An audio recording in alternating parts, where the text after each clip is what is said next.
भगवान शिव ने आज ही का वो दिन है जिस दिन माँ जगत जननी जगदम्बा अम्बा भवानी ने भगवान शिव जी को धतूरा समर्पित किया था। और आज ही छत्रपति वीर शिवाजी महाराज की सुंदर प्रागट्य महोत्सव की भी बहुत बहुत आप लोगों को बधाई। जय शिवाजी, जय शिवाजी। तो ऐसी पवित्र पावन फुलेरा दूज जिसमें भगवान शिव की अविरल भक्ति को प्राप्त करने का सौभाग्य आप और हमको मिला है। बहुत ज़्यादा भीड़ है, भक्तों का बहुत ज़्यादा हुजूम है।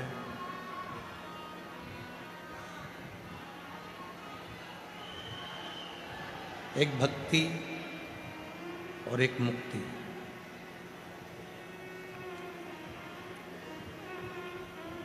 दो शब्द हैं। सीधे यदि मुक्ति को ढूंढोगे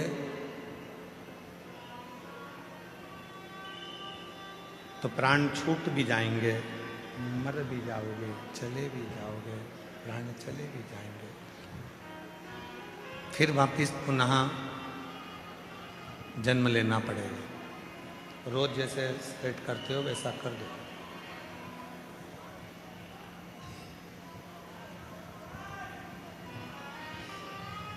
सीधे मुक्त होना, प्राण चले गए, शरीर चला गया, फिर वापिस जन्म लिया और जन्म लेकर फिर इस संसार सागर में आ गए।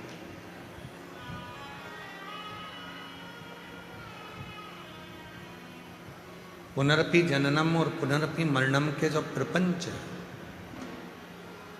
उसी संक्राल में यदि हम चल रहे हैं तो ये केवल मुक्ति का पथ नहीं हो सकता।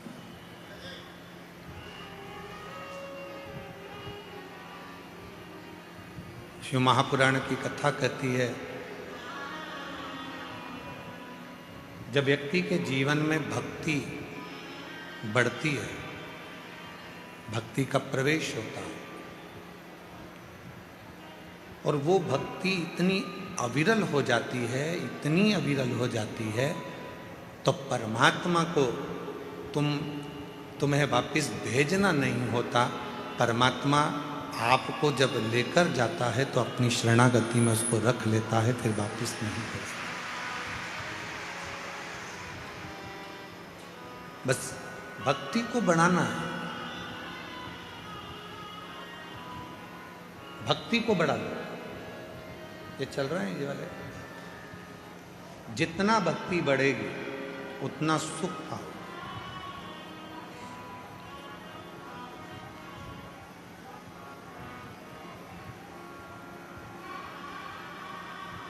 मकान लोन पर मिल सकता है, जमीन लोन पर मिल सकती है, गाड़ी लोन पर मिल सकती है, फ्रिज लोन पर मिल सकता है, वॉशिंग मशीन भी लोन पर मिल सकती है, सोना और चांदी भी लोन पर मिल सकता है।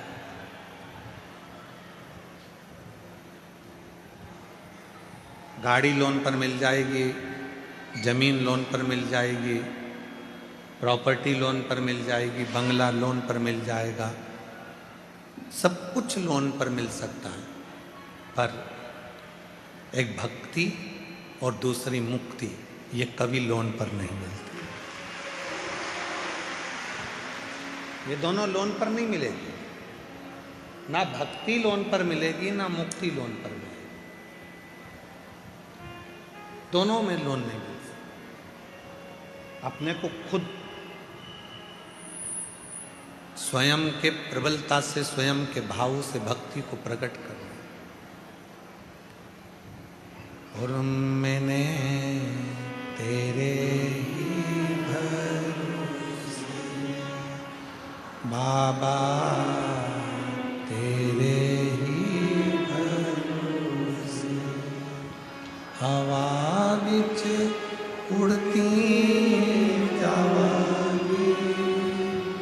बाबा गोरे हर तो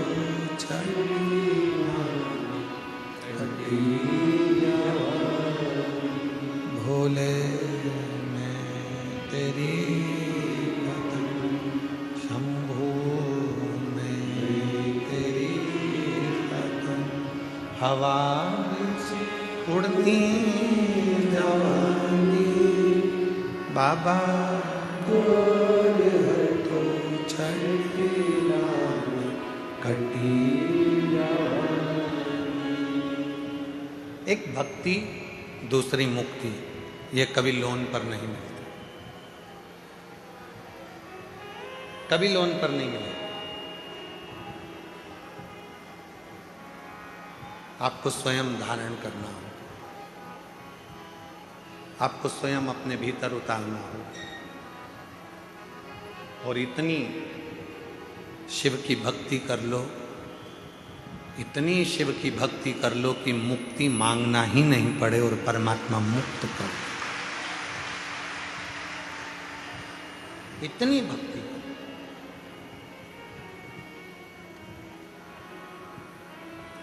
और इतनी जल्दी भक्ति मिलती भी नहीं है। चंदन का तिलक लगा लो और माला पहन लिए और सोचा कि भक्ति मिल गई, तो नहीं मिलेगी, बहुत कठिन। मंदिर में जाकर बैठ गए और सोचा कि भक्ति मिल गई, बहुत कठिन। तीर्थ में जाकर बैठ गए और सोचा कि भक्ति मिल गई, नहीं मिल सकती। गंगा यमुना के तट पर जाकर बैठ गए और सोचा कि भक्ति मिल जाएगी, नहीं मिल सकती, नहीं मिल, इतनी जल्दी नहीं मिल सकती। बहुत परीक्षा लेता है वो, बहुत, तब जाकर भक्ति प्राप्त होती है।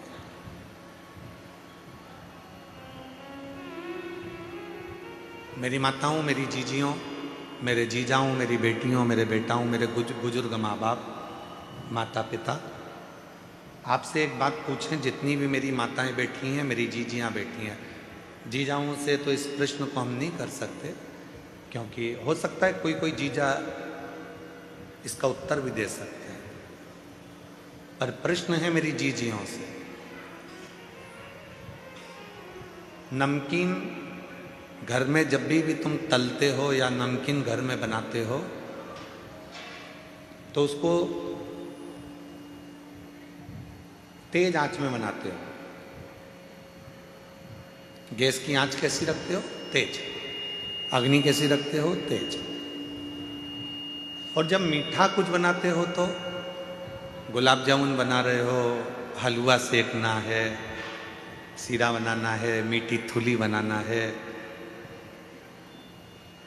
खीर बनाना है, कोई मीठी चीज़, कोई पुआ बनाना है, गुजिया बनाना है, मीठा मक्खन पारा बनाना है, मक्खन बड़ा बनाना है, मैसूर पाक बनाना है, घेवर बनाना है, मीठा बनाना है, तो मेरी जीजियाँ सब जानती हैं कि मीठा बनाने के लिए आँच को, अग्नि को थोड़ा धीमा रखा जाता है।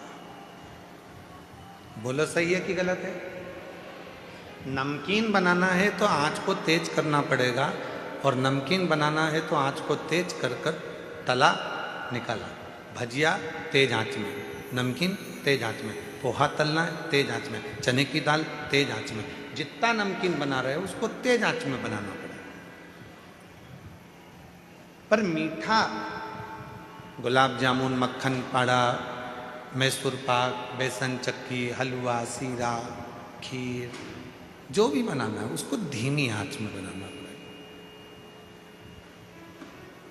धीमी आंच में।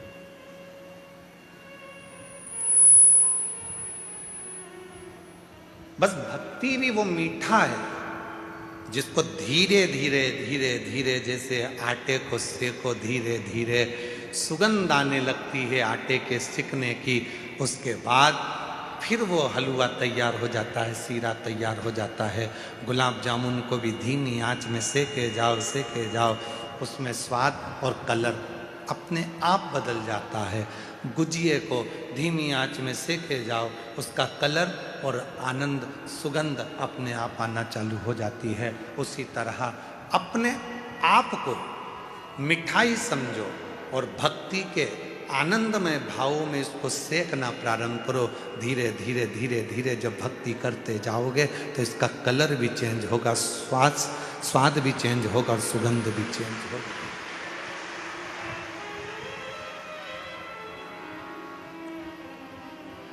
ये चेंज होगा।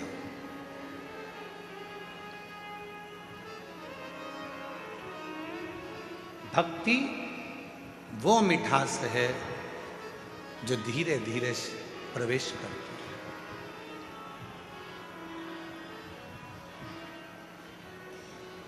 राम जी ने किनके झूठे बेर खाए थे? जम के बोलो।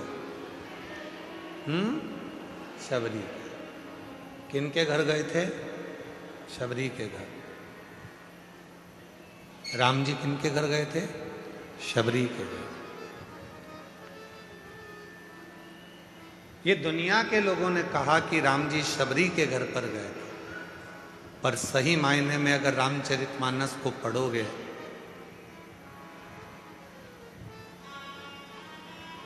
स्कंद पुराण का मानस खंड यदि पढ़ोगे तो उसमें आता है कि राम, मेरे भगवान श्री राम शबरी के दरवाजे पर नहीं, सब्र के दरवाजे पर गए थे। जिसके भीतर सब्र है, राम उसके पास आता जरूर।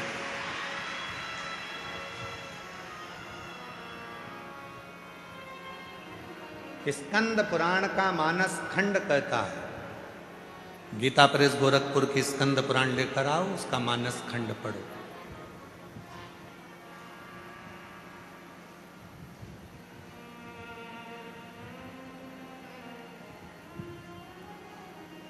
स्कंद पुराण का मानस खंड कहता है कि राम जी शबरी के दरवाजे नहीं, राम जी सब्र के दरवाजे पर गए। सब्र,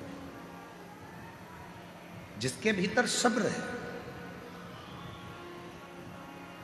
जो सब्र धारण कर सकता है, जो थोड़ी सी सब्री धारण कर सकता है, मेरे परमात्मा उसको मिलते जाए। और आप और हम ऐसे हो गए कि हमारे अंदर सब्र तो है ही नहीं। आज लोटा भर के जल चढ़ाया तो कल रिजल्ट आना चाहिए। जैसे ही आज मैंने जल चढ़ाया वैसे ही मुझे कल रिजल्ट मिलना चाहिए। आज मैंने पशुपति व्रत करा तो मेरे को कल उसका रिजल्ट चाहिए।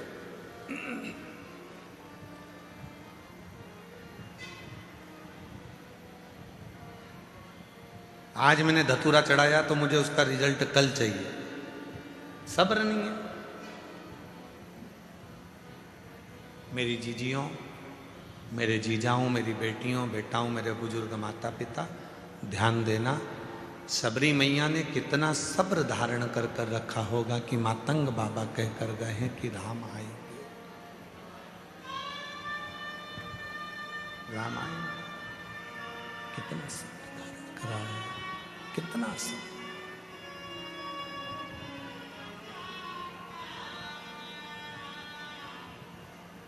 और शबरी अम्मा ने जो सब्र धारण करा, तो सब्र के बल पर एक दिन मेरे भगवान श्री राम उनके पास पहुंचे।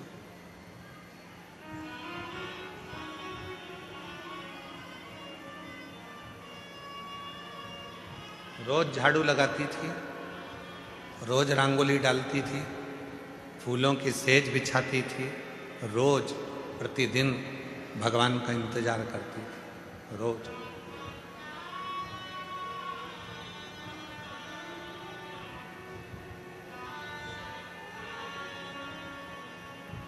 और शबरी बुआरे रास्ता आएंगे राम जी, शबरी बुआरे रास्ता आएंगे राम जी, मेरा भी धन्य जीवन बनाएंगे राम जी। मेरा भी धन्य जीवन बनाएंगे राम। शबरी बुआरे रास्ता आएंगे राम जी। शबरी बुआरे रास्ता आएंगे राम जी। ओ शबरी बुआरे रास्ता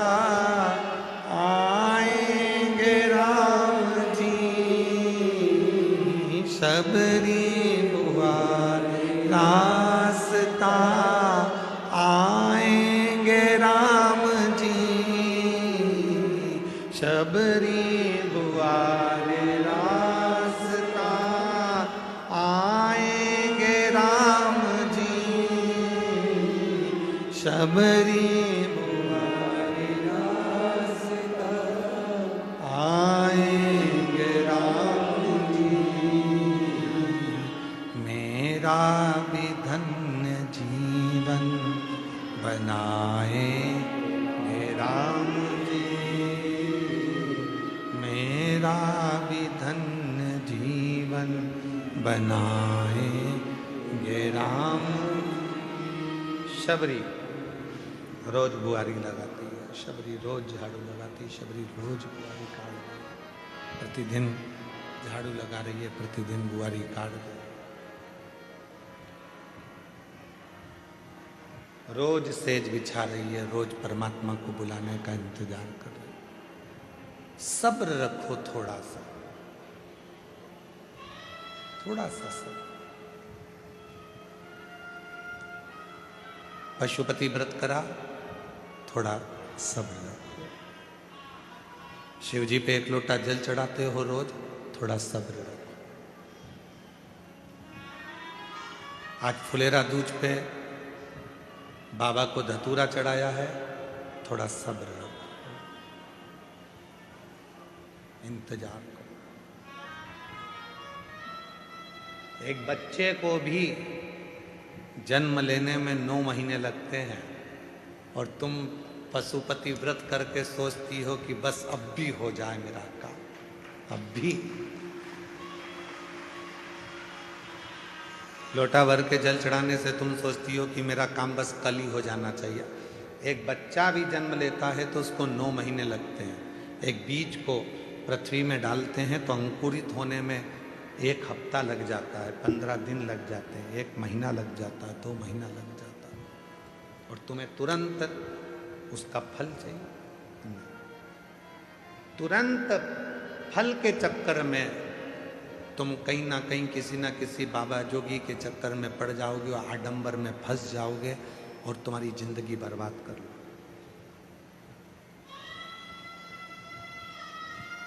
आज की दुनिया के पास में सब्र नहीं है, इसलिए 10 बाबाओं को ढूंढते फिरते हैं। बाबा जी तुम हमारा काम कर देना, बाबा जी तुम हमारा काम कर देना। माँ 2 दिन में काम हो जाएगा, माँ 1 दिन में काम हो जाएगा, माँ 15 दिन में काम हो जाएगा।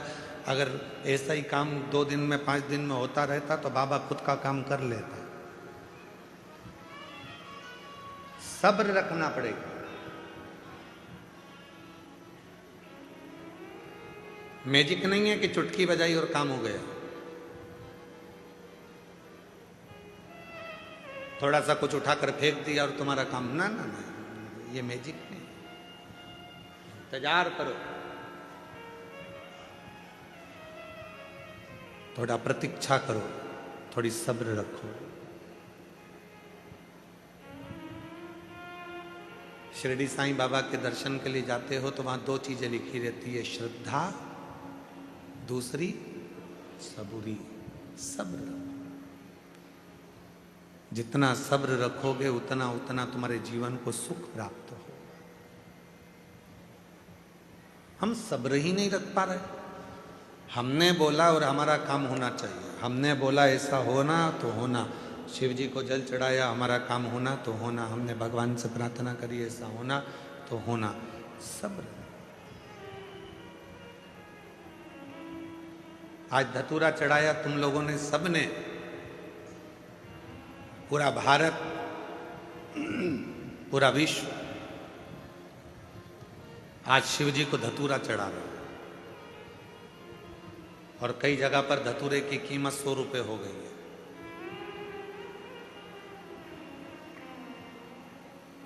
वो तो सोशल मीडिया पे चल रहा है कि भोपाल, इंदौर, नरसिंहपुर, ग्वालियर, आगरा, कानपुर, लखनऊ धतूरे की कीमत 100 रुपये, 150 रुपये, 60 रुपये, 70 रुपये, 300 रुपये तक धतूरा बिक रहा है। इसको कहते हैं शिव अपने पास जो रखता है उसकी कीमत कब बढ़ा देगा पता ही नहीं चलने देता।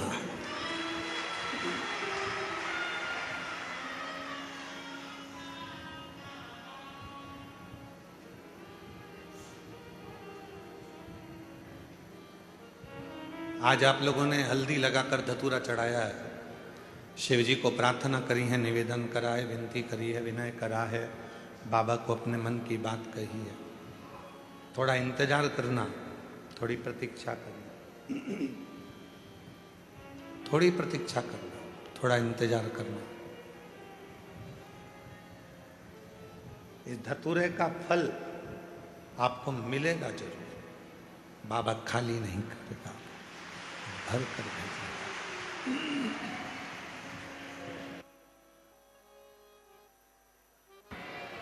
भेजेगा वो, उसका फल आपको मिलेगा।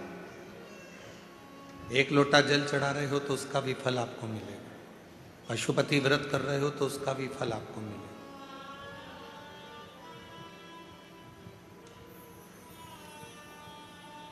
खाली ना जाता कोई दर से तुम्हारे, खाली ना जाता कोई दर से तुम्हारे, मैं भी खड़ी हूँ नन्ही बाहें पसारे, अपने हृदय से लगा लो, गिरा जा रहा हूँ, उठा भोले अपने दर से अब तो ना टालो, गिरी जा रही हूँ, उठा। उसका फल आपको प्राप्त मिलेगा। सब्र रखना, इंतजार करना।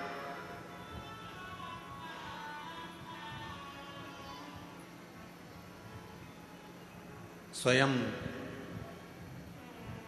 उमा ने, माता उमा ने भगवान महेश से पूछा था।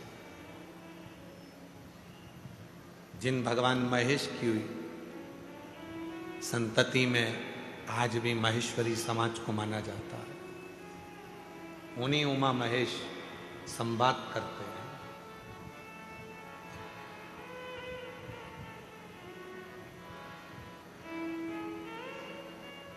उन्हीं उमा महेश।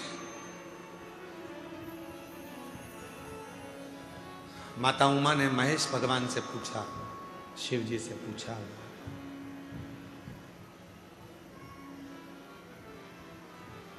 आपकी और हमारी जो संतति होगी, आपका और हमारा जो वंश बढ़ेगा, जरा ध्यान देना इस प्रसंग पर। सब अपने व्यापार में, सब अपने व्यवसाय में, सब अपनी नौकरी में, सर्विस में व्यस्त हो जाएंगे कलिकाल में।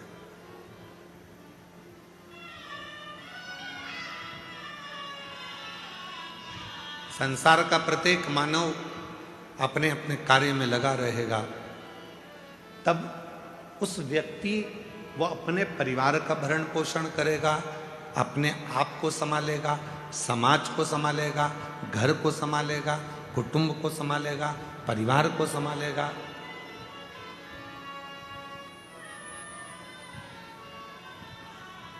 हो सकता है वो आपको भूल जाए, हो सकता है वो आपका स्मरण ना कर पाए, तब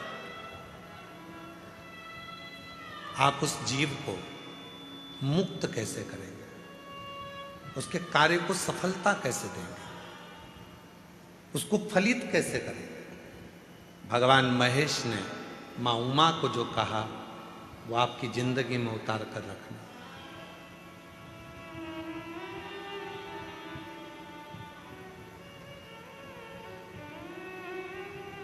भगवान शंकर और पार्वती का जो रिश्ता है वह 51वें नंबर पर आता है।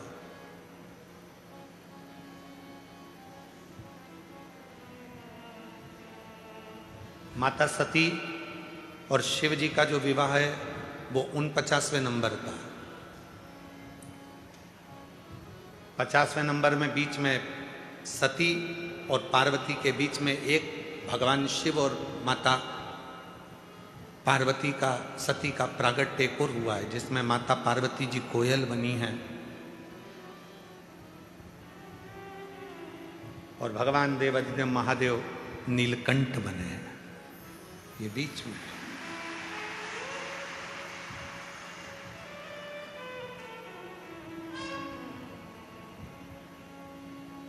39वां नंबर है उमा महेश भगवान का संवाद।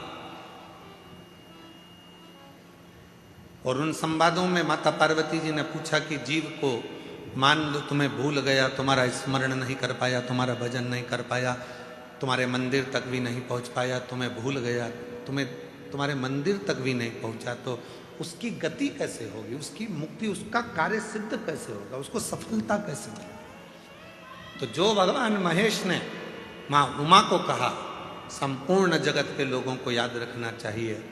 भगवान महेश कहते हैं, उमा, संसार का मनुष्य यदि मुझे भूल भी गया कोई बात नहीं, मुझे भजना भी भूल गया, मेरा नाम भी भूल गया, मुझे नहीं भज पाया, मेरी औलाद, मेरी संतान यदि मुझे नहीं भज पाई, किसी के गले में अगर रुद्राक्ष पड़ा होगा या किसी के मस्तक पर तिलक लगा होगा, भस्म लगी होगी, त्रिपुंड लगा होगा, चंदन लगा होगा, कुंकू लगा होगा, या उसके गले में यदि रुद्राक्ष पड़ा होगा और ऐसा व्यक्ति भी उसके सामने से निकल कर चला जाएगा और उस रुद्राक्ष पहने हुए व्यक्ति का, बच्चे का, बूढ़े का, महिला का, पुरुष का, किसी का भी दर्शन अगर उस व्यक्ति को भी हो गया तो जितना फल रुद्राक्ष पहनने वाले को मिलेगा, उसका दर्शन करने वाले को भी उतना ही फल प्राप्त होगा,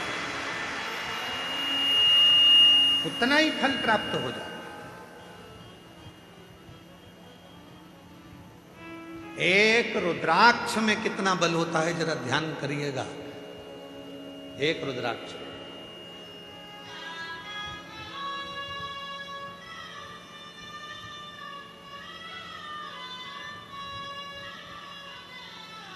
$63 नैनार,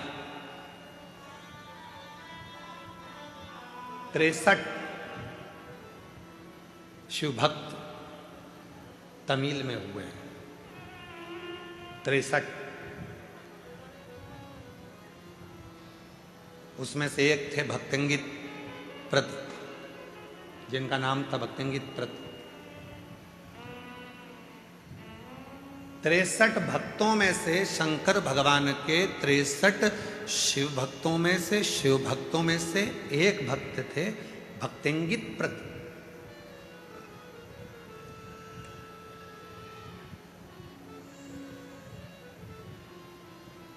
बहुत बड़े पैसे वाले थे, बहुत बड़े। उनके पिताजी भी हीरे पन्ने का काम करते थे और भक्तंगित प्रत पिताजी के जाने के बाद वो भी हीरे पन्ने का काम करते थे। मां कावेरी के तट पर रहते थे। जैसे उत्तर में मां गंगा की पूजन होती है, वैसे ही दक्षिण में मां कावेरी की पूजन होती है। शिव जी के भक्त तो थे ही नहीं, उनका नाम स्मरण में था ही नहीं, वो पहले भक्त नाम ही नहीं था उनका।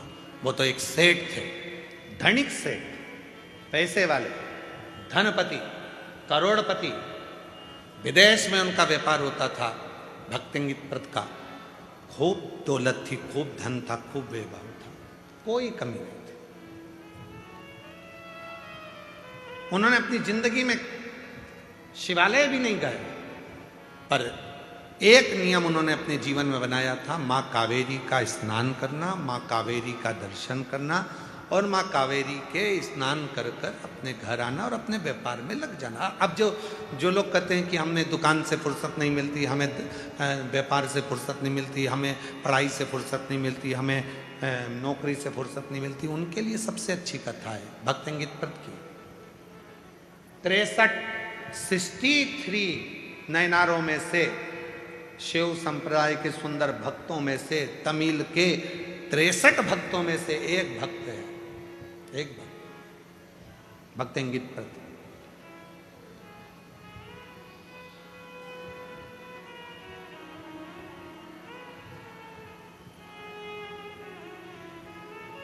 माँ कावेरी का स्नान करते थे, पूजन करते थे और आ जाते थे, अपने काम में लग जाते थे। दिन भर काम काम काम, अपना काम जो है उसमें लगे।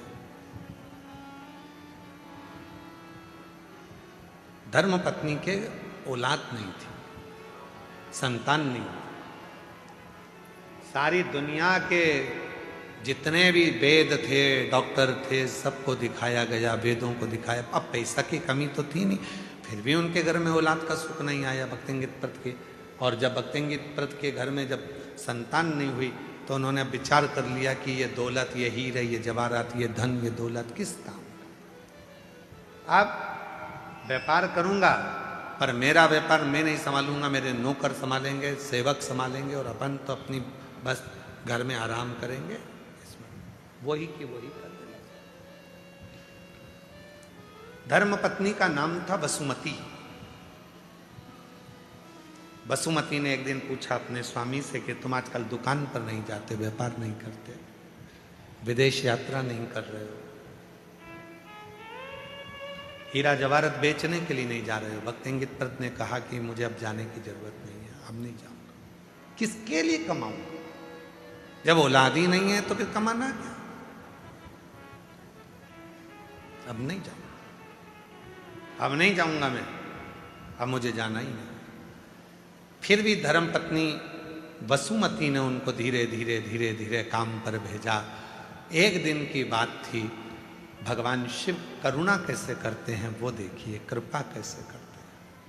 आज कावेरी का स्नान कर कर जब आ रहे थे, एक कोई शिव भक्त, गले में रुद्राक्ष लाल धागा था और एक रुद्राक्ष लटक रहा था उसमें। उस रुद्राक्ष के आगे आगे झूलने से उस भक्तंगित व्रत के नेत्र चले गए और उसने उस शिव भक्त के चेहरे का दर्शन कर लिया। कई लोग कहते हैं सीवर वाले गुरुजी कोई कथा, ऐसी ऐसी कथा लाते हैं कि वो हमको, तो हम फिर कहें 63 नयनार में से भक्तंगित व्रत का कथा निकालना। 63 शंकर भगवान के भक्त जो तमिल में हुए हैं उसमें से एक भक्त की कथा ये है कि रुद्राक्ष पहनने वाले के मात्र मुख का दर्शन कर लो तो भी शिव के दर्शन का फल प्राप्त हो जाए। कोई कहता है कि रुद्राक्ष क्या महिला नहीं पहन सकती? कौन सी पुराण में लिखा है कि रुद्राक्ष महिला नहीं पहन सकती? कोई कहता है रुद्राक्ष क्या लड़कियां नहीं पहन सकती? शिव महापुराण की कथा कहती है मेरी जगत जननी जगदम्बा तो कुंवारी अवस्था में हिमालय राज ने उनके गले में रुद्राक्ष धारण कर दिया था। माँ पार्वती के गले में रुद्राक्ष बाल्य अवस्था से था, कुंवारी अवस्था से था।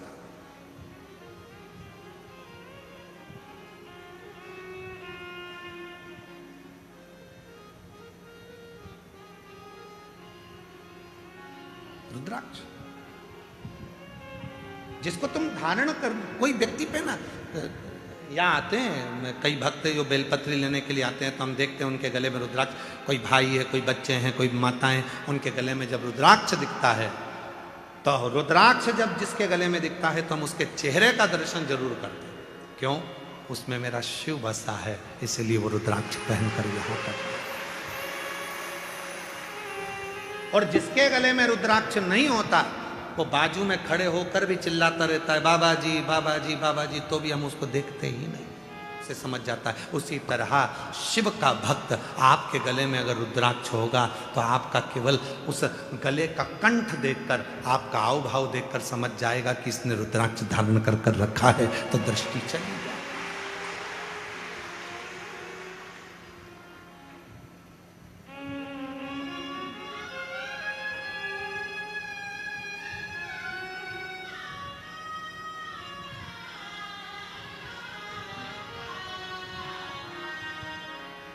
सुंदरता होगी तो लुच्चे जरूर देखेंगे, सुंदरता होगी तो लुच्चे जरूर देखेंगे, गले में चेन होगी तो चोर जरूर देखेंगे, और गले में रुद्राक्ष होगा तो महाकाल जरूर देखेंगे, महाकाल जरूर देखेंगे। कितना सुंदर हो तुम, वो लुच्चा कहीं से छुप के कितनी सुंदर है, कितनी सुंदर है, कि वो लुच्चा देखेगा। और तुम्हारे गले में जैसे ही सोने की चेन पड़ी तो चोर पीछे पड़ी। अब जरा विचार करो, सोने की चेन देखकर चोटा पीछे पीछे आता है, तो रुद्राक्ष देखकर मेरा कालाधिपति महाकाल भी पीछे पीछे आता है। रुद्राक्ष देखकर वो शिव पीछे आता है।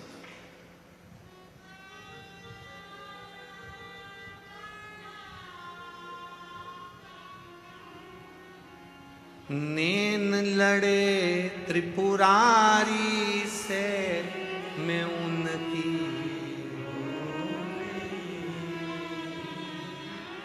नैन लड़े त्रिपुरारी से मैं उनकी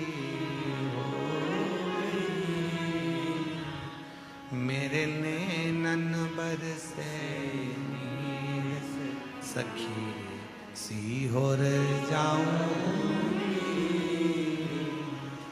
मेरे नैनन बरसे नीर से सीहोर जाऊंगी, सीहोर जाऊंगी, कुबरेश्वर जाऊंगी, सीहोर जाऊंगी, कुबरेश्वर जाऊंगी, मेरे नैनन बरसे नीर सखी सीहोर जाऊंगी, मेरे नैनन बरसे नीर सखी सीहोर जाऊंगी।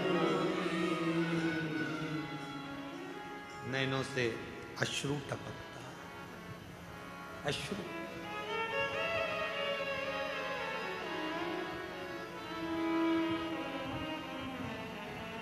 कल दो माताएं बात कर रही थी दरवाजे के बाहर बैठकर,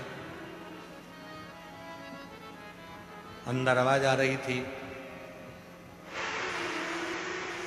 अब वो तो बात कर रही थी, हम सुन के आश्चर्य में पड़ गए। इनकी प्लानिंग अभी से चालू हो गई, 28 तो देरी है।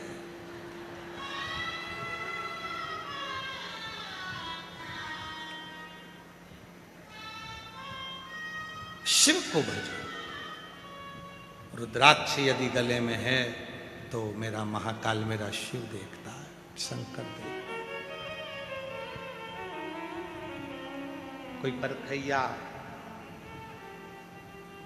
सोना खरीदना है तो जो सोने की परख रखता है उसको साथ लेकर जाओ। पहले ऐसा होता था शादी ब्याह में, चांदी की रकम लेना है तो चांदी की पहचान, एक जिज्जी तुम हमारे साथ चलना हो, तुम अच्छे से देख लेती हो कि कौन सी साड़ी अच्छी है, बहू को चढ़ावे में देना है, बेटी की शादी में देना है, तो तुमको ज़्यादा परख है। जिसको कपड़े की परख है उसे कपड़े में ले गए, जिसको सोने की परख थी उसको सोने में ले गए, जिसको इलेक्ट्रॉनिक सामान की परख है तो मामा जी से कह दो कि वो आएंगे तो फ्रिज देख ले कौन सा लेना है, क्योंकि उनको ज़्यादा अंदाजा है।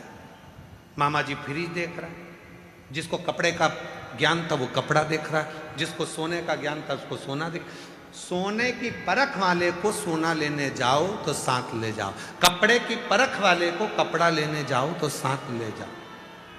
इलेक्ट्रॉनिक सामान की परख वाले को इलेक्ट्रॉनिक सामान लेने जाओ तो साथ ले जाओ, लकड़ी की परख करने वाले को, लकड़ी की पहचान वाले को लेकर जाओ। उसी तरह यदि भोलेनाथ से मिलना है तो किसी भोले के भगत के साथ रम जाओ, तो वो भगत अपने आप शिव से मिला, उसके साथ रमना पड़ेगा। रमना से मतलब है भजन करना पड़ेगा, स्मरण करना पड़ेगा, संकीर्तन करना पड़ेगा, मंत्र जाप करना पड़ेगा, स्मरण करना पड़ेगा। और कोई तुमसे कह दे कि तुम अपना घर छोड़कर मेरे साथ सन्यासी बन जाओ, तुम अपना घर छोड़कर साधु बन जाओ, तुम अपना घर छोड़कर तपस्वी बन जाओ, तुम अपना घर छोड़कर गंगा के तट पर जाकर बैठ जाओ, उससे कह देना सीहोर वाले महाराज ने मना करा है, हम ना सन्यासी बनेंगे, हम ना तपस्वी बनेंगे, और ना हम कहीं जाकर बैठेंगे।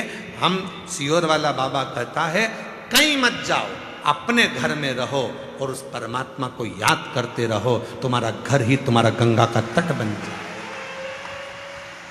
कहां भटकना, कहां जाना, क्यों भटकना हमको यहां से?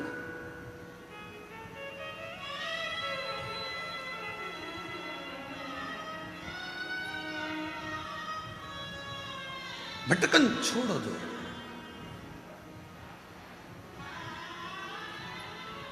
भटकन छोड़ो। शिव कथा कर रही है, भगवान शंकर का चरित्र कर रहा है। भक्तिंगित प्रद रुद्राक्ष पहने हुए एक व्यक्ति का दर्शन कर लेता है और घर आ जाता है। घर आकर उसने अपनी धर्म पत्नी वसुमती से कहा कि आज मुझे मार्ग में एक कोई रुद्राक्ष पहना हुआ कोई भक्त नजर आया, उसको देखकर बड़ा अच्छा लगा। अब एक रुद्राक्ष क्या क्या कमाल करता है वो शिव पुराण की कथा में, इन तमिल के 63 शिव भक्तों की कथा में से एक भक्तिंगित प्रत की कथा कर रही है। भक्तिंगित प्रत एक रुद्राक्ष कितना कमाल करता है वो देखिए। जो दुनिया के लोग कहते हैं सीहोर का रुद्राक्ष, कुबरेश्वर धाम का रुद्राक्ष, और सत्यता है जिसने इस कुबरेश्वर धाम का रुद्राक्ष लिया है उसको मालूम है कि रुद्राक्ष ने क्या कमाल किया, उसको मालूम है। जिसको मिला वो क्या,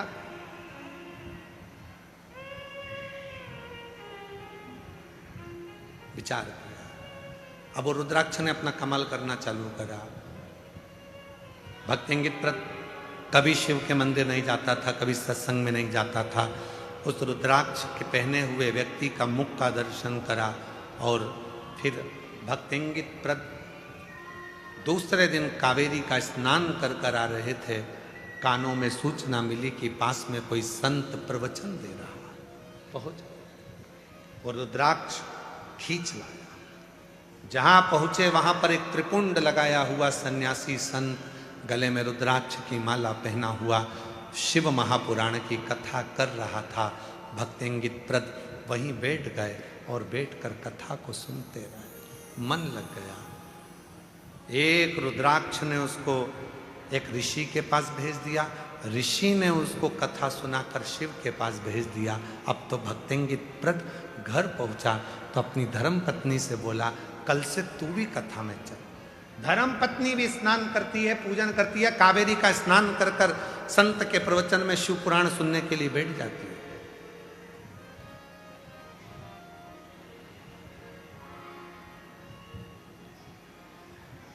संत ने देखा कि रोज आते हैं, रोज आंखों से आंसू बहते हैं। पूछा, बेटा तुम रोते क्यों, क्या बात है, तुम्हें रोना क्यों आ रहा है? धर्म पत्नी कुछ कहती। भक्तिंगित प्रत ने मन में सोचा कि अब मैं ऋषि से क्या कहूं कि मेरे घर में औलाद नहीं, और अब तो मुझे औलाद चाहिए भी नहीं, अब औलाद की कामना नहीं है, अब औलाद नहीं चाहिए, अब तो स्वयं औलाद नहीं शिव चाहिए, शंकर चाहिए, अब औलाद की कामना नहीं है। जब माता अंजना देवी ने गौतम बाबा के कहने पर भगवान शंकर के पार्थिव शिवलिंग का पूजन प्रारंभ किया था, जब माता अंजना देवी ने पार्थिव शिवलिंग का पूजन करना प्रारंभ किया था तो अंजना माता के पार्थिव पूजन से शिव जी प्रसन्न हो गए थे। तो उन्होंने माता पार्वती को भेज दिया था, जाकर पूछो कि अंजना को क्या चाहिए। अंजना माता ने, अब अंजना माता के यहाँ तो संतान थी नहीं, पार्थिव पूजन करी, शिव जी का पूजन करा, तब पूछो इनसे इनको क्या चाहिए। पार्वती जी ने, अंजना माता संतान नहीं मांग रही, अब अंजना माता पुत्र नहीं मांग रही है। पार्वती जी ने पूछा क्या चाहिए तुमको, तुमने तप साधना करी, पार्थिव पूजन किया है, क्या चाहिए। अंजना माता कहती है मैं चाहती हूं कि मुझे शिव मिले मेरे बेटे के रूप,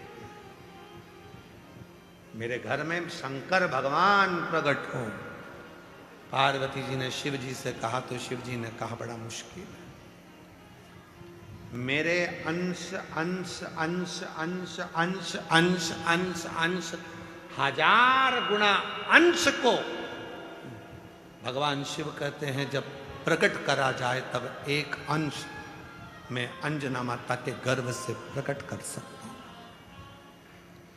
शंकर सुमन केसरी नंदन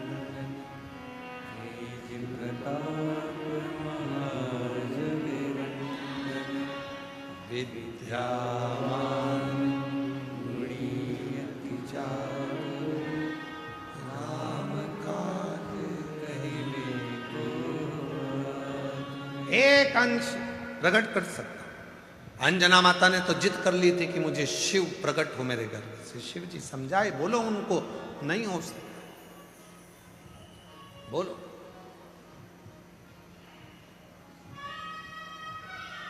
और वह अंश भी कितना भारी था विचार करिएगा।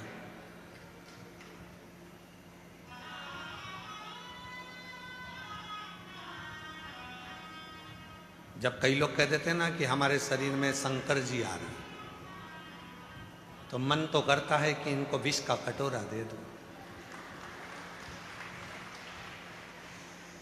फिर कोई कहता है कि हमारे शरीर में हनुमान जी आ रहे हैं, शरीर में हनुमान जी। अरे रामचरितमानस में लिखा है, बाली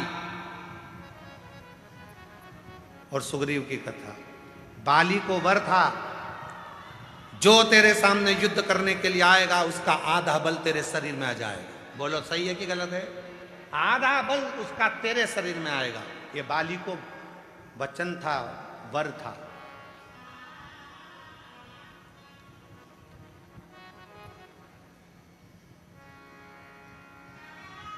सुग्रीव के मित्र थे हनुमान जी महाराज।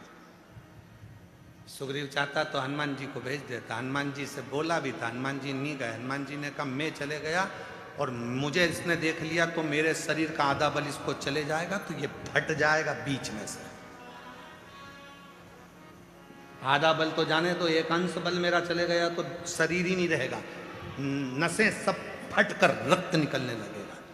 और जो दुनिया के लोग कहते हैं हमारे शरीर में हनुमान जी आ गए, कोई कहे हमारे शरीर में शंकर जी आ गए, अगर आज अच्छे से आ गए तो ये नसें बीच में से फट जाएगी, एक अंश नहीं बचेगा।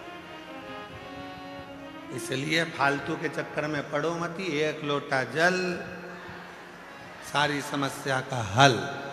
व्यर्थ की चिंता करो मती कि हम वहाँ जाएंगे तो वहाँ से ये होगा, वहाँ जाएंगे तो वहाँ से ये होगा, कुछ नहीं होने वाला। अपनी मेहनत अपने को करना है, अपने कपड़े अपने को पहनना है, अपने को खांसी चले तो अपने को खांसना है, अपने को हाथ में खुजाल चली तो अपने को खुजालना, अपने को भूख लगी तो भोजन अपने को करना है। रात को पानी भी गिरेगा तो अपने को खुद उठ के जाना है। पड़ोसी से कहोगे ले चल भैया, तो वो खुद का बैग ले जाएगा, तुमको नहीं ले जाएगा। बोलो बोलो, कल रात को 2:42 पे पानी आया, 12:38 पर पानी आया रात्रि। हम सब समय पे जग रहे थे, पूरी रात तुम्हारे चक्कर में नींद ना आई है। पूरी रात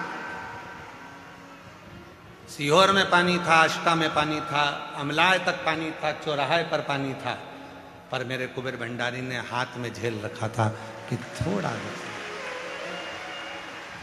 सब दूर जाए।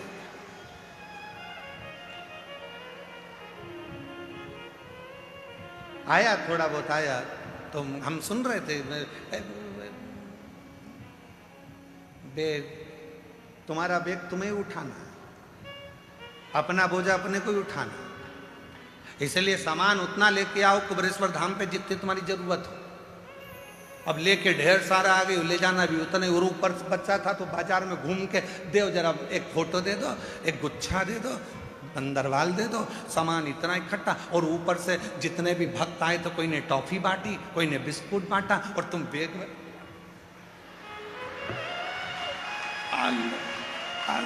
और पूरा बेग भरचक, क्योंकि घर जाएंगे तो बच्चे पूछेंगे दादी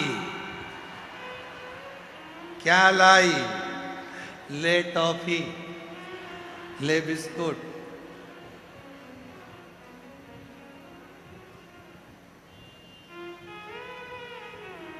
कितना कितना भाव है सब लोगों का, कितना प्रेम है आप लोगों का। तो ये भार थोड़ा कम रखो, ठीक है, अपने भाव से अपने आनंद में आओ, अच्छे से आओ। पिता का घर है, बहुत प्रेम से खूब भरपेट पाओ। 10 बजे से भोजन चालू होता है, रात के 8 बजे तक चलता है। 3 ट्रिप निपटा रहे हो, सवेरे का अलग, दोपहर का अलग और शाम का अलग।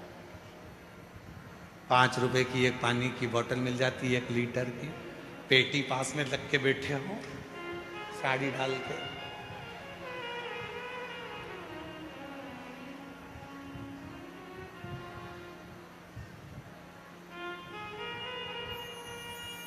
कितना प्रसन्नता, कितनी प्रसन्नता, शिव शिव है। तो ये विचार भक्तेंगित प्रत के मन में आ गया, और भक्तेंगित प्रत पत्नी को लेकर गया। वसुमती ने कथा सुनी, मन लग गया कथा में। अब संतान में नहीं मांग रहे हैं भक्तेंगित प्रत, अब औलाद नहीं मांग रहे हैं, अब उन्हें संतान नहीं चाहिए, अब शिव चाहिए। जो तू मिल गया तो सारा जहां मिल गया। जो इसको शिव कहते हैं। किसको खिलाने आयो? जिसके गले में रुद्राक्ष है। किसको देने आयो? जिसके मस्तक पर तिलक है, त्रिपुंड है, तिलक लगा है, जो शंकर की भक्ति में डूबा हुआ है। शिव महापुराण में भक्तेंगित प्रत की कथा कर रही है। 63 शंकर के भक्तों में से भक्तेंगित प्रत की कथा कहती है कि जिसके गले में रुद्राक्ष पड़ा होता है, मस्तक पर तिलक लगा होता है, उस शिव भक्त का यदि मुख भी झूठा कराया जाता है तो लगता है कि शंकर ने प्रसाद पाया है और उसका फल मिलता है, उसका फल मिलता है। क्यों हम शिव पुराण में कहते हैं? जजमान तो व्यवस्था करता ही है, प्रत्येक शिव पुराण में भंडारा चलाता है जजमान, व्यवस्था करता है जजमान। फिर भी हम कहते हैं अपने घर से आओ तो कुछ खाने पीने का लाओ, मठरी बना लाए, खुरमे बना लाए, चने ले आए, कुछ भी लेकर आओ। बाजार से चाहे पानी का पाउच ले लो, पानी की बोतल ले लो, चाहे बिस्कुट ले लो, चाहे टॉफी ले लो। इन शिव भक्तों को खिलाओगे तो इनका खिलाया गया खाली नहीं जाएगा, एक न एक दिन तेरा भंडार भर कर जाएगा। मुख झूठा कराओ इनका।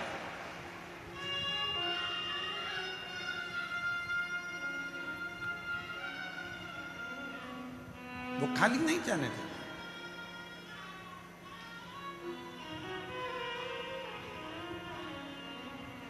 उसकी भक्ति इतनी प्रबल है, इतना विश्वास उसका दृढ़ है, भरोसा इतना।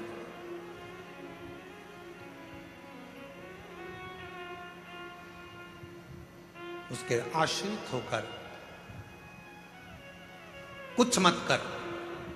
भक्तेंगित प्रत शिव की आराधना करना है तो शंकर के भक्त की साधना कर। वो आ जाए तो उसकी सेवा कर ले, मुख झूठा करा दे, पानी पिला दे, उसके लिए कुछ बिछोना बिछाओ।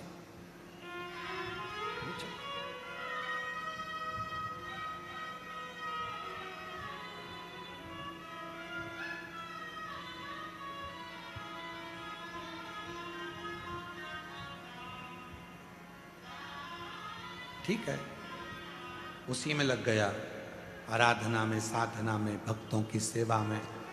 पैसे वाला था, जितने भी पैसे वाले लोग थे उसके साथ वाले, उन्होंने कहा पागल हो गया, व्यापार बंद करके ये बाबा ढोंगी चक्कर में पड़ा हुआ है, अपनी जिंदगी नाश कर, अपना जीवन बेकार कर। लोग उससे नफरत करने लगे, अब शब्द करने लगे। शिव पीछे की आवाज को।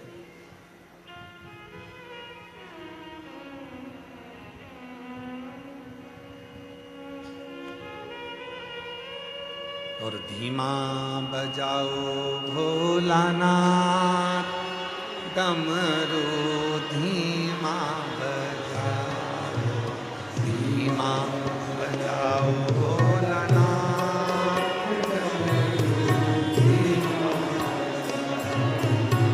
धीमा बजाओ भोलानाथ डमरू धीमा बजाओ।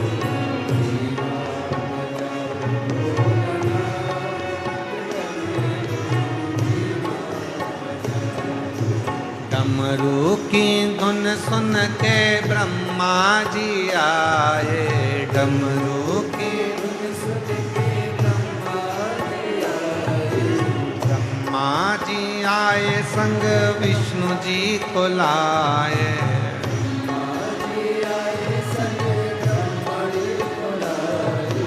धीमा बजाओ भोलानाथ डमरू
सुन के विष्णु जी आए, डमरू की धुन सुन के विष्णु जी आए, डमरू की धुन सुन के विष्णु जी आए, डमरू की धुन सुन के विष्णु जी आए, विष्णु जी आए संग लक्ष्मी जी को लाए, विष्णु जी आए संग लक्ष्मी जी को लाए, धीमा बजाओ भोलानाथ डमरू धीमा बजाओ, धीमा बजाओ भोलानाथ डमरू धीमा बजाओ, धीमा बजाओ भोला धीमा बजाओ, धीमा बजाओ भोला धीमा बजाओ, धीमा बजाओ भोला धीमा बजाओ,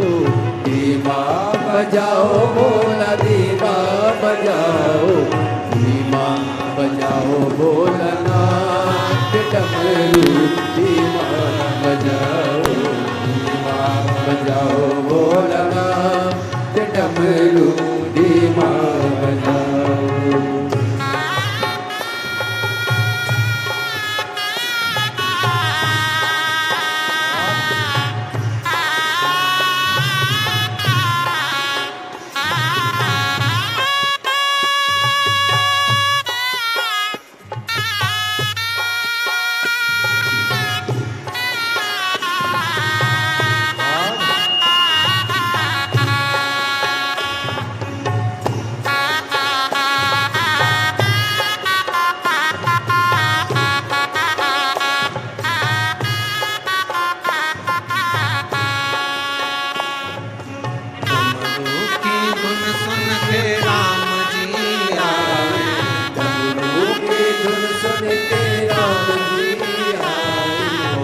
राम जी आए संग सीता को लाए, राम जी आए संग सीता को लाए। धीमा बजाओ भोलानाथ,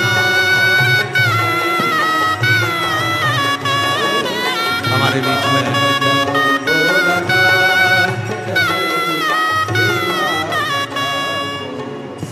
जय जय श्री राधे।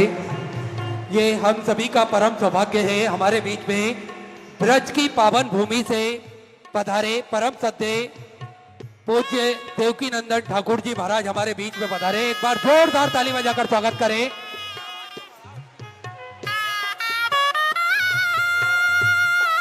जो निरंतर सनातन धर्म को मजबूत करने का कार्य करते हैं। बड़ी ही सुंदर श्रीमद् भागवत कथा हम सभी को श्रवण कराते हैं। संतों का आगमन निश्चित ही हमारे जीवन में खुशियों की लहर लेकर आता है और हम सभी को उनका आशीर्वाद प्राप्त होता रहे।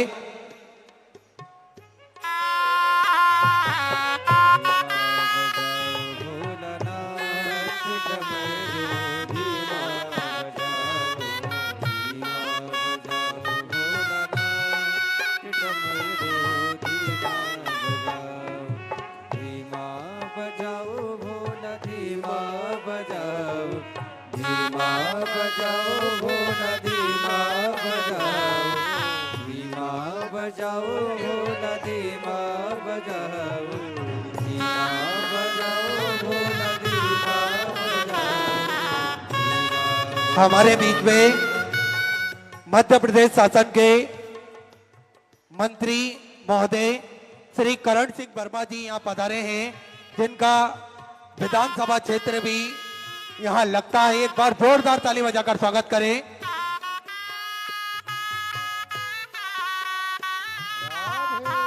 भगवान की भक्ति में हमेशा लीन रहते हैं।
डमरू की धुन सुन के कान्हा जी आए, डमरू की धुन सुन के कान्हा जी आए।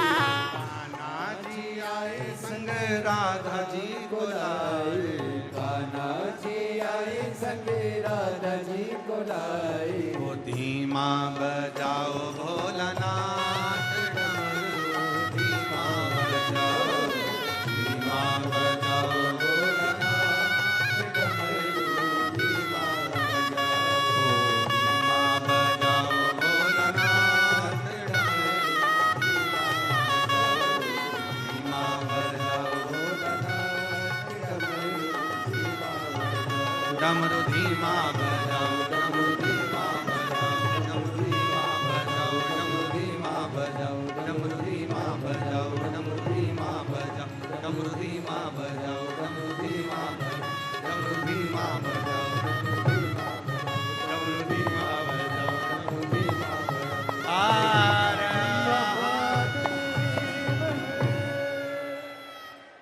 अपने स्थान पर बैठकर भगवान देवाधिदेव महादेव से प्रार्थना करिए, विनय करिए, निवेदन करिए। भगवान शिव जी से अपने मन का भाव कहिए। दिल से प्रार्थना करो, विनय करो। जहाँ जगह मिले वहाँ बैठकर बाबा देव अधिदेव महादेव से अपने मन का भाव करो, हृदय से प्रार्थना करो।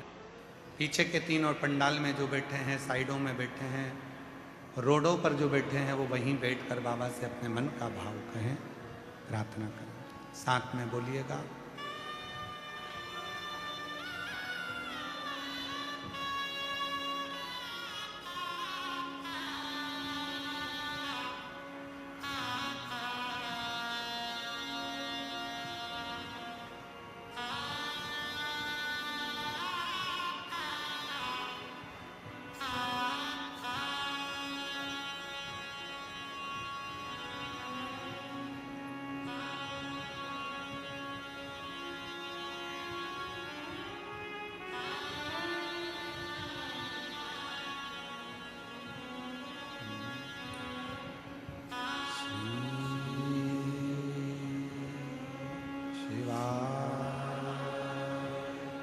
नमस्तु श्री शिवाय, नमस्तु श्री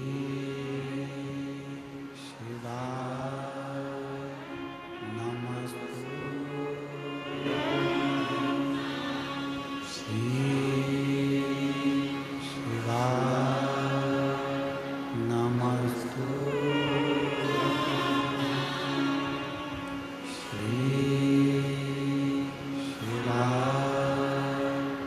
नमस्तु भोला सब दुख काटो, ओ भोला सब दुख काटो, शिव शंकर जपो तेरी माला, भोले बाबा जपो तेरी, भोला सब दुख काटो, ओ भोला सब दुख काटो, वेश मंगल मंगल करी, वेश मंगल मंगल करी, शमशान वासी हमारा, शमशान वासी हमारा, ओ भोला सब दुख काटो,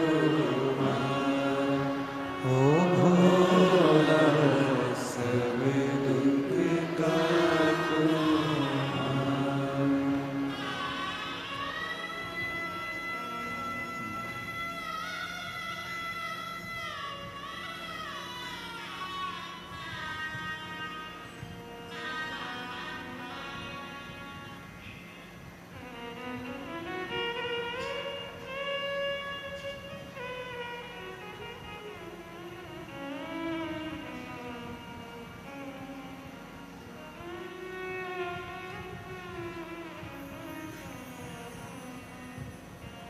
बाबा देव अधिदेव महादेव, भगवान शिव, ओगड़दानी, त्रिकालदर्शी, कैलाशी, अविनाशी, भगवान शिव की ये पवित्र पावन कथा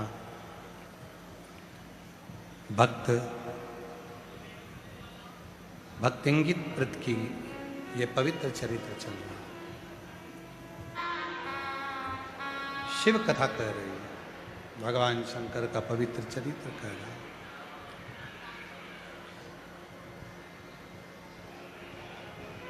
भक्तिंगित प्रत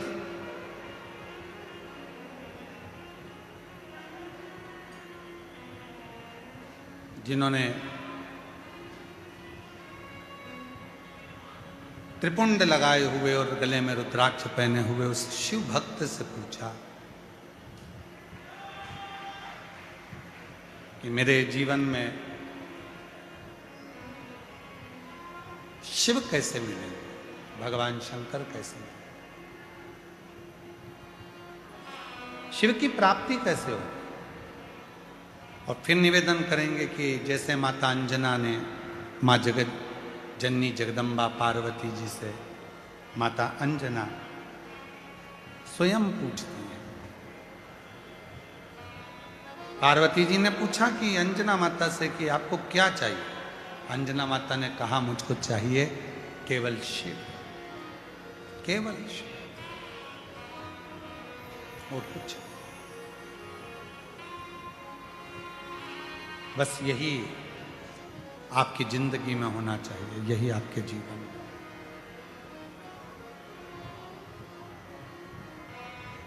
जब तुम मिल गए तो पूरा जहां मिल गया, शिव मिल गए तो संपूर्ण संसार में जो सुख है वो सारा सुख आपको अपने आप प्राप्त होना चाहिए, अपने आप प्राप्त, उसको ढूंढना नहीं पड़ेगा। सारा सुख अपने आप मिल जाए, सारा सुख। भक्तिंगित प्रत निवेदन करते हैं, विनय करते हैं कि मुझे शिव कैसे मिले। और मेरी जीजियों, मेरे जीजाओं, मेरी बेटियों, बेटाओं, मेरे बुजुर्ग, माँ बाप, माता पिता, ध्यान रखना, शिव को पाने के लिए फिर निवेदन करूं कि बहुत दिखावे की जरूरत नहीं होती। शिव को पाने के लिए बहुत कुछ दिखाना नहीं पड़ेगा। शिव को पाने के लिए शिव जैसा बस भोला बन जाओ तो शंकर देव अधिदेव महादेव प्राप्त होगा, शिव जैसे।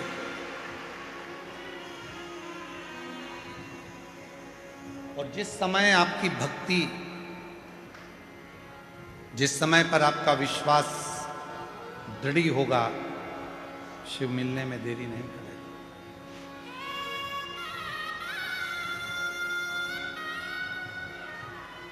फिर भगवान शंकर को मिलने में देरी नहीं है। और मैंने तेरे ही भरोसे बाबा, तेरे ही भरोसे हवा बीच उड़ती जाऊंगी बाबा, डोर हमको छड़ीला में कटी जाऊंगी, भोले मैं तेरी शंभू में हवा बीच उड़ती जाऊंगी बाबा, डोर हमको छड़ीला में कटी जाऊंगी। 63 नयनारों में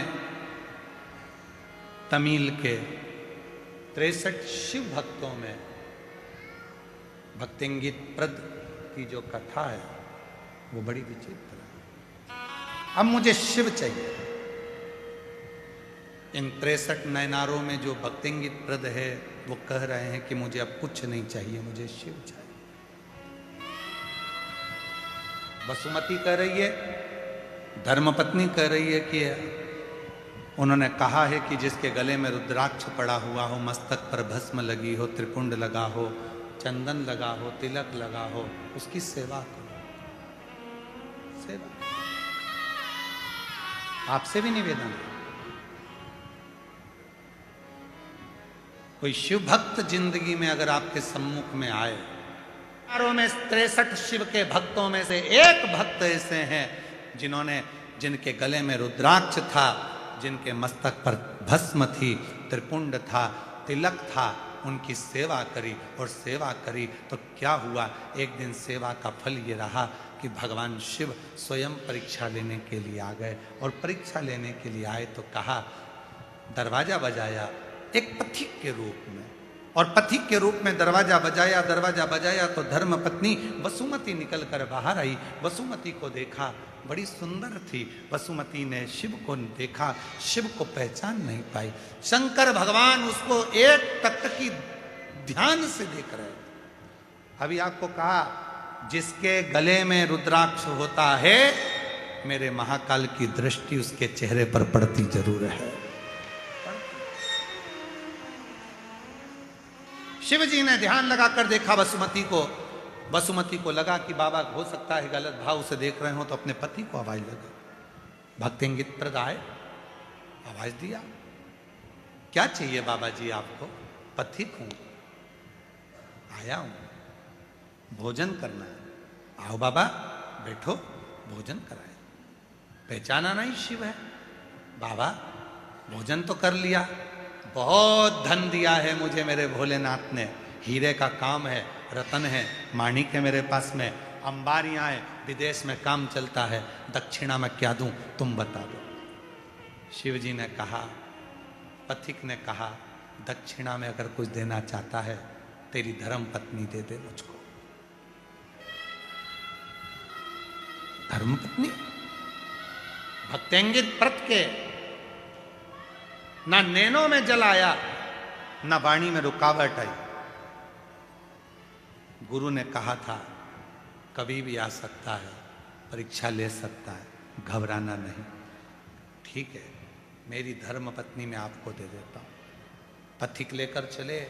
गांव में सूचना हो गई कि बताओ, भक्तिंगित व्रत तो इतना भगवान की भक्ति में डूब गया, इतना भगवान की भक्ति में डूब गया कि उसको इतना अंदाजा नहीं पड़ पा रहा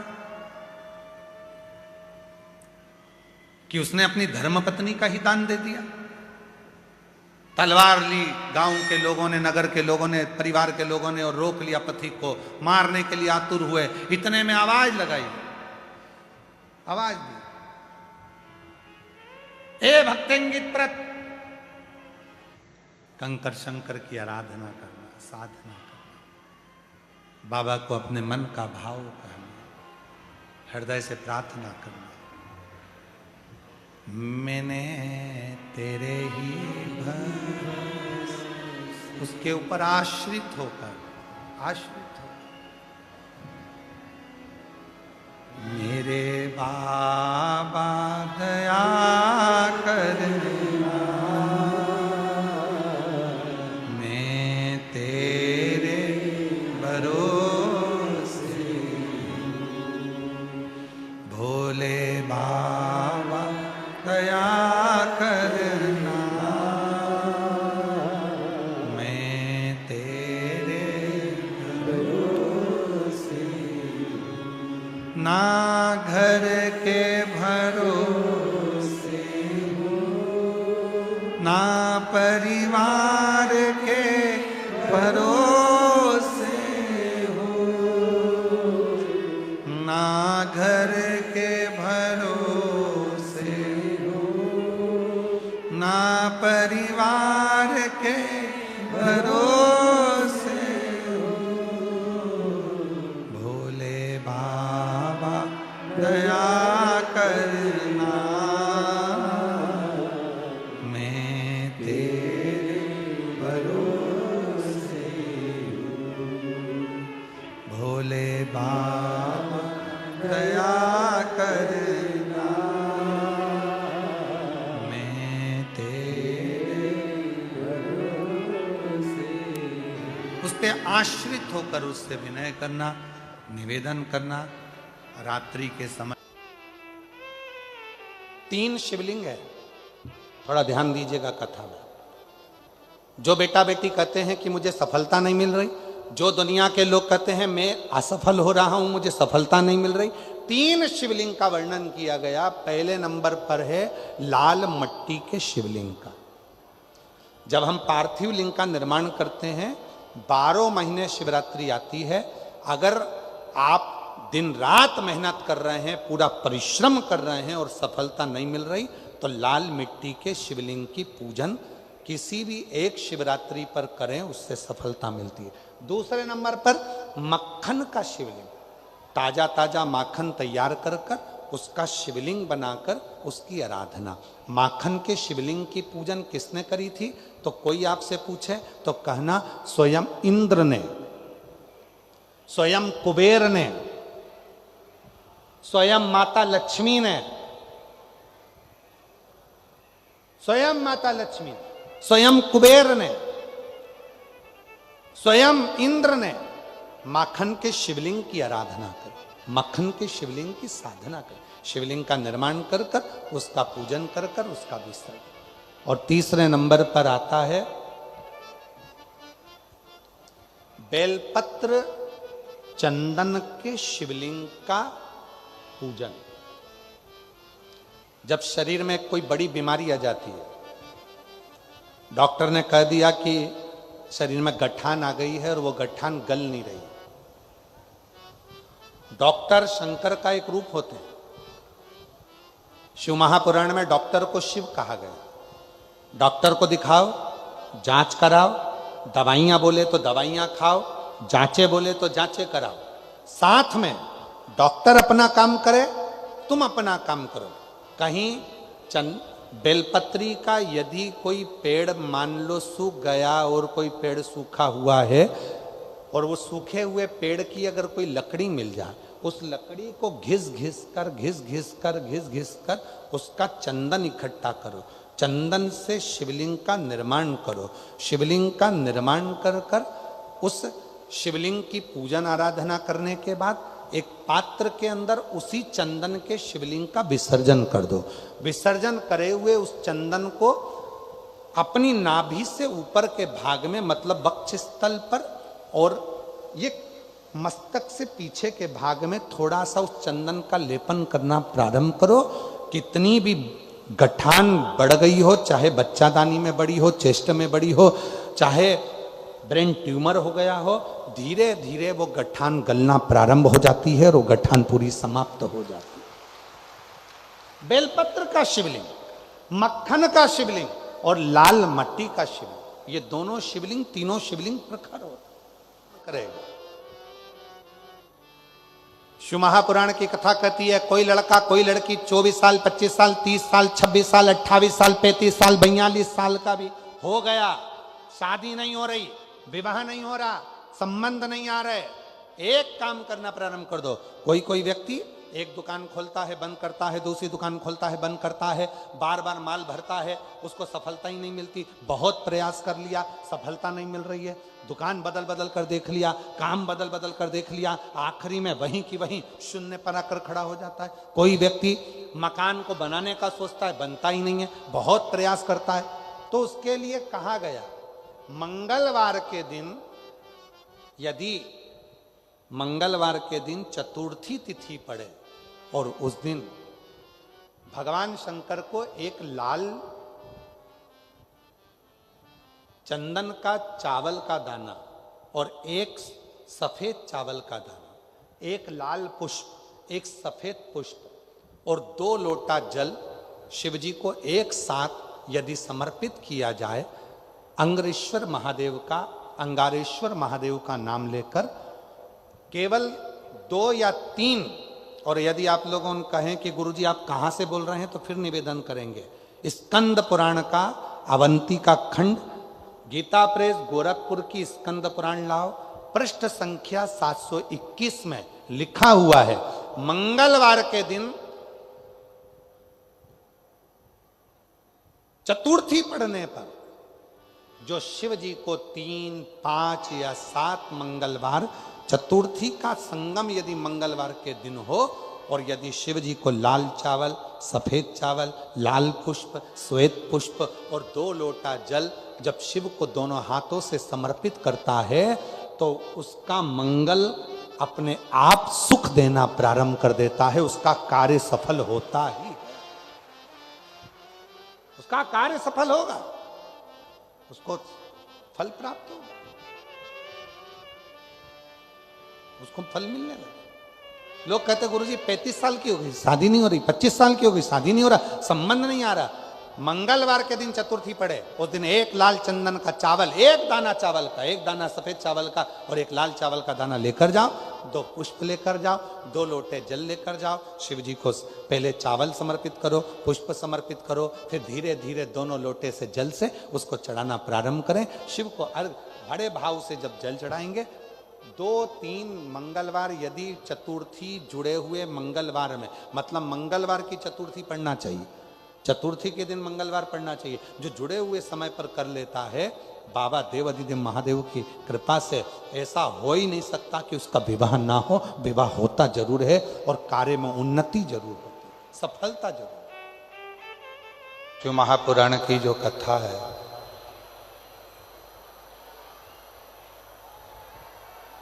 वो भी ऐसे समय पर प्रारंभ हुई है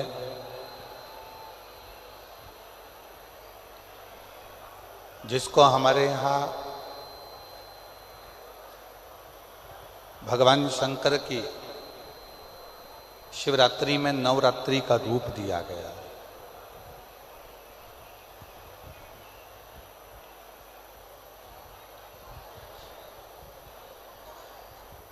शिवरात्रि के पहले जो 9 दिन होते हैं उसको शिव की नवरात्रि कहते हैं, और उस शिव की नवरात्रि में 3 दिन भगवान शंकर ने डबरा वालों को दे दिए।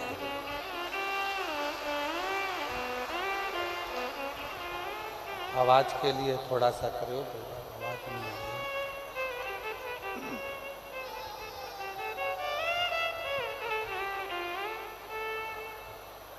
ये 3 दिन शिव की नवरात्रि में से आप लोगों को मिले हैं, और इन 3 दिनों में आप भगवान देवाधिदेव महादेव की अविरल भक्ति को प्राप्त करने के लिए इस नवग्रह मंदिर प्राण प्रतिष्ठा महोत्सव में आए।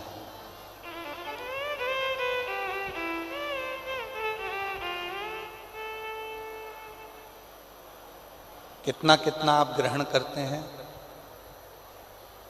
कितना आप अपनी जिंदगी में उतारते हैं, ये आपके ऊपर निर्भर करता है।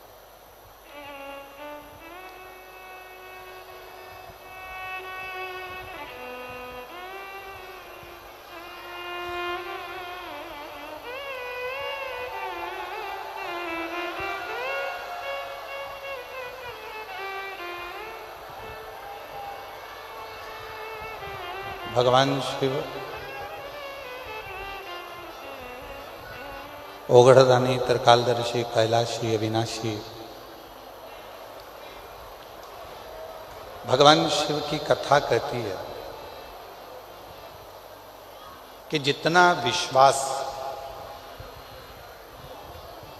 आप देवाधिदेव महादेव पर करेंगे,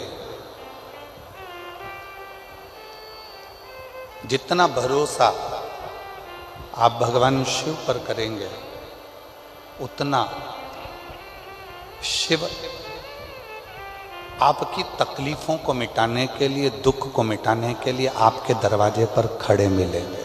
उतना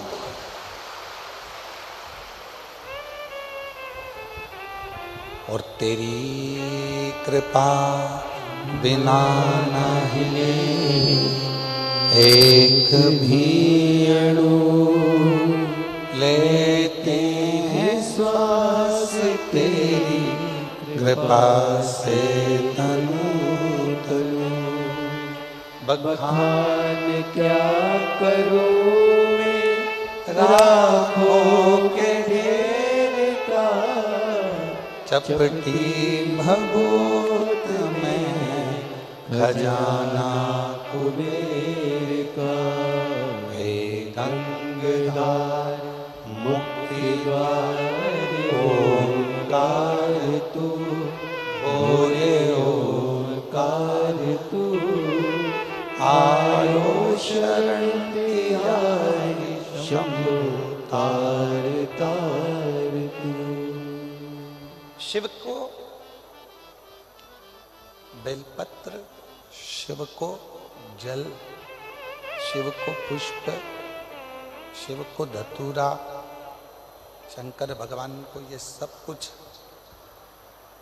देने से पहले भगवान शंकर को देना होता है आपका विश्वास, आपका भरोसा।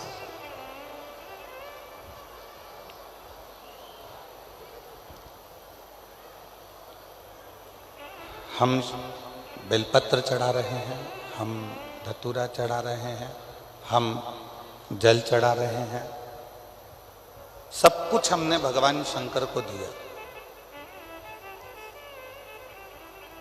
पर उस जल चढ़ाने में, उस बेलपत्र चढ़ाने में, उस धतूरा चढ़ाने में यदि हमारा विश्वास ही नहीं है तो शिव ना तुम्हारा बेलपत्र स्वीकार करता है, ना तुम्हारा जल स्वीकार करता है, शिव ना तुम्हारा धतूरा स्वीकार करता है। रामचरितमानस में तुलसी बाबा जी ने शंकर विश्वास रूपिणो, शिव को विश्वास कहा है।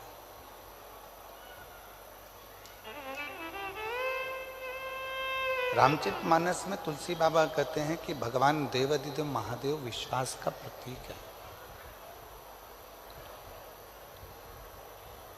और भगवान शिव जब विश्वास का प्रतीक है,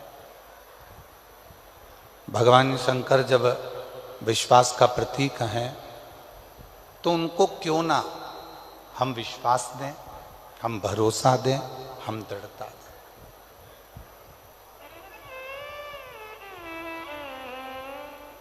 सब कुछ शिव जी को दे देते हैं।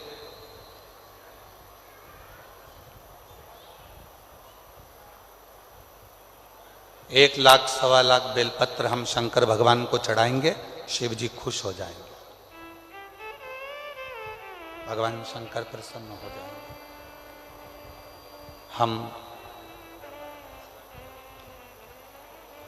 100 लीटर दूध चढ़ाएंगे, भगवान शंकर प्रसन्न हो जाएंगे।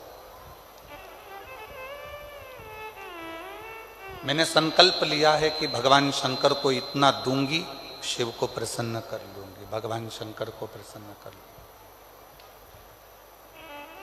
पर महापुराण की कथा कहती है, भगवान शंकर का पवित्र चरित्र कहता है कि शिव को ना तुम्हारा 100 लीटर दूध चाहिए, शंकर भगवान को ना तुम्हारी 1.25 लाख बेलपत्र चाहिए। शंकर भगवान को तो केवल पवित्र मन से और पूर्ण भरोसे से एक बार पंचाक्षर मंत्र नमः शिवाय कह लिया, षडाक्षर मंत्र ओम नमः शिवाय कह लिया, या श्री शिवाय नमस्तुभ्यम कह लिया, शंकर भगवान उतने में तुम्हारा कल्याण करना प्रारंभ कर देते।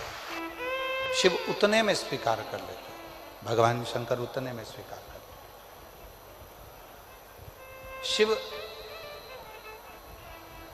तुम्हारे विश्वास से प्रकट होते हैं, भरोसे से। 3 दिन मिले हैं शिव महापुराण के लिए। नवग्रह भगवान की प्राण प्रतिष्ठा के अवसर, और सारे ग्रहों में 2 ग्रह ऐसे हैं, एक मंगल और एक शनि, जो व्यक्ति को देते भी खूब हैं और व्यक्ति को उसके कर्म के अनुसार उसको दंड भी बहुत देते हैं।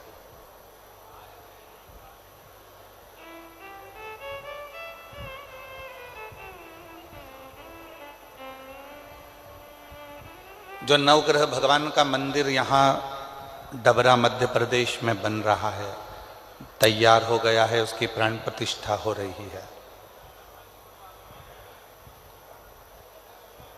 इस डबरा नगर वालों को बाद में मालूम पड़ेगा कि नवग्रह भगवान जब किसी जगह पर बैठते हैं अपने परिवार के समेत, तो उस नगर को इतना वैभव से भर देते हैं, उस क्षेत्र को इतना धन देना प्रारंभ करते हैं कि उस क्षेत्र की पूरी जितनी भी दरिद्रता है वो समाप्त होती चली जाती, उसका कष्ट दूर होते चले। और एक भी ग्रह यहाँ विद्वान विद्वान संत आएंगे, साधु आएंगे, गुरु आएंगे, तपस्वी आएंगे, और भी विद्वान विद्वान संत यहाँ पर विराजमान है। किसी भी विद्वान संत से जाकर पूछिएगा, साधु से जाकर पूछिएगा, गुरुजन से जाकर पूछिएगा कि जितने ग्रह हैं ये 9 ग्रह किसकी ऊर्जा से, किसके तेज से और किसकी प्रबलता से चमकते हैं और दुनिया को चमकाते हैं। तो सारे संत कहेंगे कि शंकर भगवान की कृपा से ये सारे ग्रह चमकते हैं और सारे ग्रह चमकाते हैं। ये सारे ग्रह चमक भी रहे हैं और चमका भी रहे हैं सारे।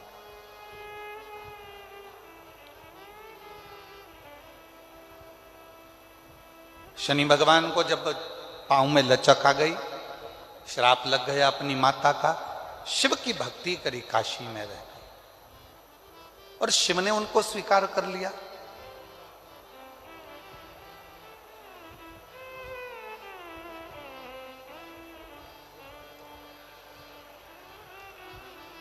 नवग्रह देवताओं में से एक ग्रह ऐसा है मंगल, जो भगवान शंकर के द्वारा प्रकट किया गया।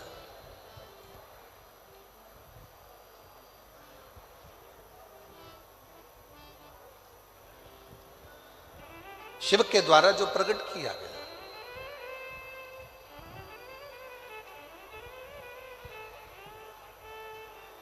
स्कंद पुराण का अवंतिका खंड, स्कंद पुराण का अवंतिका खंड, गीता प्रेस गोरखपुर की अगर स्कंद पुराण आप पढ़ते हो, उसका अवंतिका खंड निकालेंगे तो पृष्ठ संख्या 721। स्कंद पुराण के अवंतिका खंड के गीता प्रेस गोरखपुर की अगर आप स्कंद पुराण पढ़ रहे हैं तो उसकी पृष्ठ संख्या 721 में वर्णन मिलता है अवंतिका खंड में कि एक कनक दानव हुआ। महाराज, अग्नि पुराण का एक छोटा सा चरित्र है। ये कथा में बीच में हम उसको लेकर आए। महाराज, अग्नि पुराण का एक छोटा सा चरित्र। शंकर भगवान का एक परम भक्त था सुखदेव। अग्नि पुराण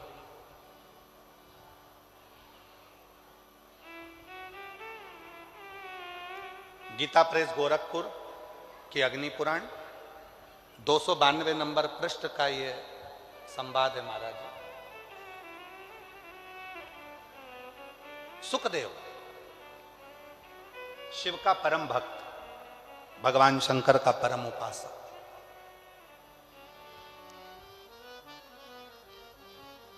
पांच ताऊ जी थे उसके।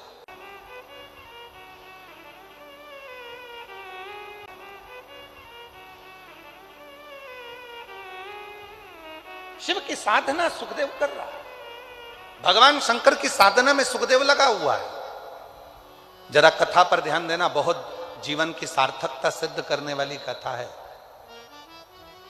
3 दिन मिले हैं, इसलिए आपको कथा ही कथा देने का हम लोग प्रयास कर रहे हैं। ज्यादा दिन होते ना, 5 दिन या 7 दिन की कथा होती तो इधर उधर की बात में थोड़ा सा घुमा फिरा कर फिर तुम्हें कथा में लेकर आते। पर 3 दिन में तुमको इतना बाबा झोली में भर दे, बस इतनी प्रार्थना भोलेनाथ जी से है, इतना दे दे 3 दिन में, इतना दे दे कि 3 महीने के अंदर तुम फिर कथा के पंडाल में आकर बैठ जाओ। इतनी कृपा।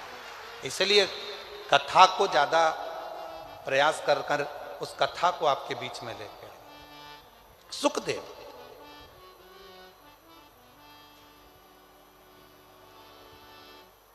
ताऊ, काका, काकी, ताई, ताऊ के बच्चे, काका के बच्चे सब थे। सुखदेव की मां, पिता के मरने के बाद मन विचलित होता था। मन विचलित किससे? सुखदेव, उसका नियम था शिव जी के मंदिर में जाकर 1 लोटा जल चढ़ाना, मंदिर की झाड़ू लगाना, पोछा लगाना। आप में से कई मेरी बहनें हैं, कई मेरी जीजियां हैं, कई मेरे जीजा हैं, कई मेरी बेटियां बेटा है, कई माता पिता यहाँ बैठे हैं जो शंकर जी के मंदिर में जाकर झाड़ू लगाते हैं, तो दूसरा व्यक्ति आकर हंसता है, क्यों? पंडित जी है तो सही, झाड़ू लगा लेंगे, सेवादार लगा तो है, झाड़ू लगा लेगा, पोछा लगा लेगा। तुम क्यों मंदिर में सफाई करते हो? तुम क्यों मंदिर में झाड़ू लगाते हो? तुम क्यों मंदिर में जाकर पोछा झाड़ू करते हो? किसी से कुछ मत कहो। ताना देने वाले को ताना देने दो, गाली देने वाले को गाली देने दो, अपशब्द कहने वाले को अपशब्द कहने दो। आग लगे बस्ती में, अपन रहो मस्ती में। क्या किसको रोइए, चादर तान के सोइए। किसको किसको रोगे?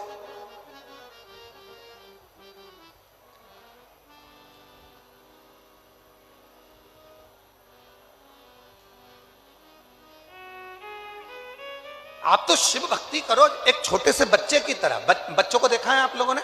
घर से मम्मी पापा बच्चों को जब लेकर जाते हैं तो पूरी तरह से सिखा कर लेकर जाते हैं। देख माँ चल रहा है, कोई भी सामान टेबल पे रखा होगा उठा के ऐसे मत खाना हो, जब कोई बोले तो खाना हो, और किसी से अपशब्द मत कहना। बच्चों को कितना सिखा पढ़ा कर लेकर जाते हो। और जैसे ही बच्चा मम्मी के साथ पहुंचा सामने वाली आंटी के घर और सामने रखा हुआ मिल गया रसगुल्ला, टॉफी, मिक्सचर, समोसा, कचौड़ी, बिस्कुट, इतने में बच्चा थोड़ी देर तक तो बड़ी शांति से बैठा। उसके बाद धीरे धीरे हिला, हिलने के बाद खेलता हुआ टेबल के पास गया। फिर मम्मी ने पकड़कर बोला पीछे, हाँ, पीछे आया। फिर आंटी जैसे ही अंदर, ये बाहर तुरंत। फिर मम्मी ने खींचा, चुप बेटे, तेरे को बोला था ना, चुप चुप। उससे सहन नहीं हो रहा, उससे रहा नहीं जा रहा। और आखिरी में मम्मी जैसे ही आंटी से बात में चालू हुई, इसने रसगुल्ला उठा के मुंह में धर लिया, बिस्कुट खाना चालू। और मम्मी इधर से सिर पे पल्लू लेके,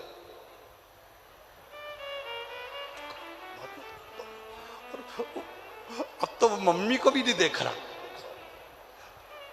इतने में आंटी बोली, बेटा सब तुम्हारा है, अच्छे से खाओ, बैठ जाओ। इतने में मम्मी बोली, नहीं ये तो सब खा के आया है। इतने में बच्चा बोला, कब खाया? कब? मम्मी बोली, अच्छा ठीक है, दांत सड़ जाएंगे, एक ही रसगुल्ला लेना, ठीक है, बिस्कुट ज्यादा नहीं खाना, ठीक है, टॉफी मत खाना, ठीक है। और सब खा खुआ लिया। बस आंटी कुछ भी बोले, मम्मी कुछ भी बोले, जैसे एक छोटा सा बच्चा होता है ऐसे ही शंकर भगवान का भोला सा भक्त होता है। दुनिया कुछ भी कहे, ताने दे, गाली दे, अपशब्द कहे, बोलती रहे, सारी समस्या का हल एक लोटा जल। अपने को क्या करना? पड़ोसी कहे, बताओ अपने आप को सती सावित्री समझती है, मंदिर रोज रोज लोटा लेके मंदिर चली जाती है। जो जितना ताना दे उसके सामने उतनी खजूर वाली चोटी बना के जा ले। क्या कर लेगा? जाऊंगा और जाऊंगा, जा पहुंच जाओ शिवालय।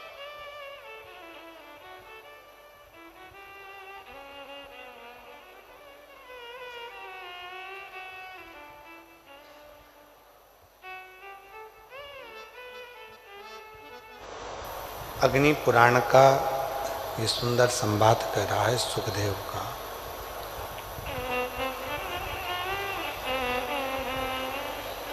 ताऊ थे 5, काकी थी, ताई थी, काका थे 3, काकी थी, उनके बच्चे थे। सुखदेव के जो पिता थे, वो पिता सुखदेव के समाप्त हो गए थे, शांत हो गए। मां पिता के गम में बावरी सी हो गई थी।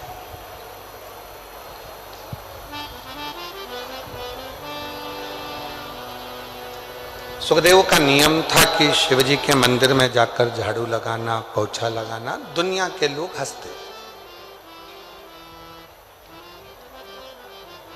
दुनिया के लोग बाद में हंसते हैं, सबसे पहले अगर कोई हंसी उड़ाने वाले होते हैं तो अपने ही होते हैं। ताने देने वाले यदि होंगे तो पहले अपने होंगे।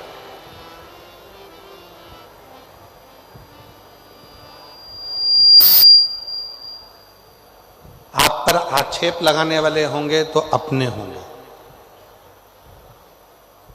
जिनको आप हाथ पकड़कर चलना सिखाते हो, आगे बढ़ना सिखाते हो, एक दिन वही तुम्हारे मार्ग में पत्थर डालकर तुमको धोखा देना जानते। ये दुनिया की रीति है।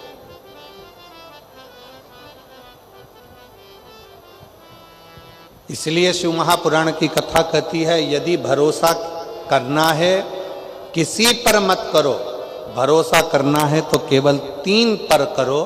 एक अपने आप पर, एक अपने बाप पर और एक देवाधिदेव महादेव पर, बाकी का किसी पर नहीं। एक भरोसा अपने आप पर करो। कोई मंजिल तक जाना है तुमको, अगर कोई परीक्षा पास करना है, कोई कंपटीशन एग्जाम में बैठ रहे हो, कोई नौकरी की तलाश कर रहे हो, तुम्हारे मन में ये भाव आ जाना चाहिए कि मैं इस परीक्षा को पास करूंगा, मैं इस कंपटीशन एग्जाम में पहुंचूंगा, मैं इसको उत्तीर्ण कर लूंगा, मैं इसमें मेहनत करूंगा और मैं इसको सफलता की सीढ़ी पर चढ़ जाऊंगा, मैं सफल हो जाऊंगा। अपने आप पर भरोसा करो। जितनी संख्या में आप लोग आए हो शिव महापुराण की कथा को सुनने के लिए, पंडाल में बैठे हो, पंडाल के बाहर बैठे हो, कथा का पहला दिन है, आप लोग कथा में आए हो तो किस भाव से आए हो? कि मेरा भरोसा कहता है कि मैं कथा के पंडाल में बैठकर जो बाबा से मांगूंगी, क्योंकि शंकर भगवान की शिव महापुराण की कथा मेरे पिता का घर है, कह रही है। सुखदेव ने मंदिर जाना नहीं छोड़ा, शिव की आराधना करना नहीं छोड़ा। परिवार के लोग ताना देते, हंसते, गालियां देते, आड़ा टेढ़ा कहते, ये कोई होता है? अपशब्द कहते, बहुत कहते। और याद रखना, ताना देने वाले, गाली देने वाले, अपशब्द कहने वाले दूसरे नहीं होते हैं, पहले अपने ही होते हैं। पहले अपने ही होते हैं, कोई दूसरा नहीं। इसलिए सावधान रहें, सावधान। शिव कथा कर रही है, भगवान शिव के इतना उपासक था। अग्नि पुराण की कथा कहती है, सुखदेव शिव का इतना उपासक था, इतना उपासक था कि भगवान शंकर की अविरल भक्ति में लगा रहता। परिवार के लोग अपशब्द कहते, ताना देते, मां को भी ताना देते, पर मां अपने बेटे से नहीं कहते, वो अपने बेटे से नहीं कहते। परिवार के पास में बहुत धन था, वैभव था, सुखदेव को लेकर जाते काम धंधे पर, सुखदेव शिव जी की स्मरण करता, मंदिर में रुक जाता, शिव की भक्ति करता। अब एक दिन, 2 दिन, 3 दिन ऐसे निकलते चले गए। सुखदेव के भाई परिवार वाले साथ में लेकर जाते काम बंदे के लिए, और सुखदेव को भी मजदूरी जैसा काम करवाते, तो भी सुखदेव अपनी मां को आकर नहीं बताते। सुखदेव जब मां को आकर नहीं बताता, समय बीतता गया, बीतता गया। एक लोटा जल शिव जी को चढ़ाता रहा। एक दिन बाबा भोलेनाथ ने ऐसी कृपा कर दी, सुखदेव के स्वप्न में आकर कह दिया, सुखदेव कल सुबह जल चढ़ाकर जब आए तो यहां घर को छोड़कर चले जा, ये घर छोड़ दे।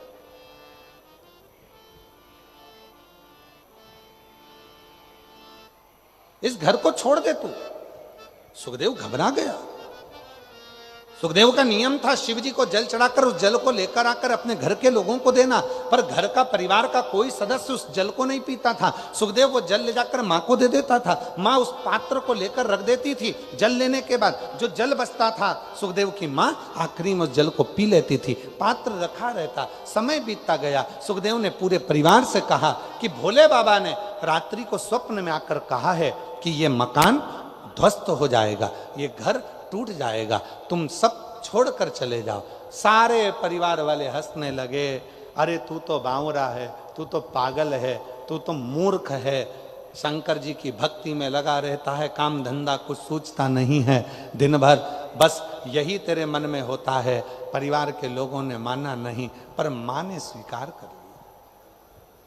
मां ने कहा बेटा क्या हो गया? मां, शिव जी ने कहा है कि घर छोड़ दे। परिवार के लोगों को कह दिया पर कोई छोड़ने को तैयार नहीं। मां ने कहा चल अपन दोनों चलते हैं। सुबह के समय पर सुखदेव ने माता को साथ लिया और तुरंत घर छोड़कर बाहर निकला ही था। निकलने के थोड़ी दूर बाद सुखदेव पुनः एक मंदिर को देखता है और मंदिर को देखकर याद आया कि मेरा पानी का लोटा तो घर रह गया। अग्नि पुराण का ये संवाद बड़ा सुंदर संवाद है महाराज जी, अग्नि पुराण का। इसमें एक भक्त के पात्र के जल के पात्र की भी महत्वता बताई। जल के पात्र चले गया, दौड़ कर गया, जो पानी का लोटा रखा था, पात्र रखा था, उसको लेकर आया। जैसे ही पानी का लोटा लेकर पहुंचा, थोड़ी देर बाद घर पूरा के पूरा ध्वस्त हो गया, जमीन में गिर गया, पूरा के पूरा जल में मग्न हो गया और पूरा घर डूब गया। जैसे ही डूबा, नेत्रों से जल बहने लगा सुखदेव के। सुखदेव, अग्नि पुराण कहती है जो भगवान शिव को जल चढ़ाने वाला भक्त होता है, शिव उस भक्त को बचाने के लिए अपना सर्वस्व न्यौछावर कर देते हैं। ऐसे देवाधिदेव महादेव। बोल बम का नारा है,